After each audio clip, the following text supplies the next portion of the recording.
اگر آپ کسی انسان کو اپنے ذہن سے نہیں نکال پا رہے تو اس کا مطلب ہے آپ بھی اس شخص کے ذہن میں موجود ہیں۔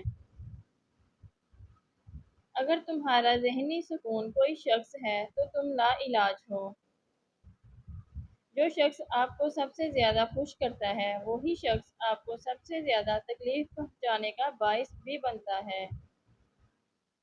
ان تین حالتوں میں انسان بدتمیزی کرتا ہے: جب کوئی انسان بھوکا ہوتا ہے، جب اسے کوئی اپنا نظر انداز کرتا ہے، جب کوئی انسان تنہائی کا شکار ہوتا ہے۔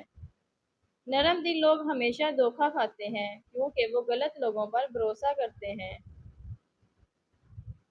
رات کو سونے سے پہلے آپ کا دماغ جس کے بارے میں زیادہ سوچ رہا ہوتا ہے وہ شخص یا تو آپ کے غم کا سبب ہوتا ہے یا خوشی کا۔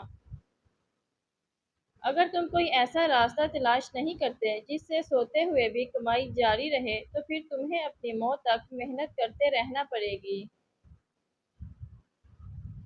رشتے بچانے کے لیے انسان جھک سکتا ہے لیکن جھکنے کی بھی ایک حد ہوتی ہے، لہذا تعلق وہی بچتے ہیں جہاں دونوں احساس کرنے والے ہوں۔ کسی انسان کو کھو کر اگر تم نے رب کو پا لیا ہے تو یقین کرو تم مکمل فائدے میں ہو۔ تین چیزیں کبھی واپس نہیں آتی: بولے گئے الفاظ، گزرا ہوا وقت اور ٹوٹا ہوا بھروسہ۔ وہ زندگی ہی کیا جس میں تنقیدوں کے بازار گرم نہ ہوں، لوگوں کی تلخیوں کو ہنس کر برداشت کرنے کا نام ہی تو زندگی ہے۔ مرد کی دو کمزوریاں ہوتی ہیں، جو عورت ان کمزوریوں کو جان لیتی ہے مرد اس کا ہو جاتا ہے۔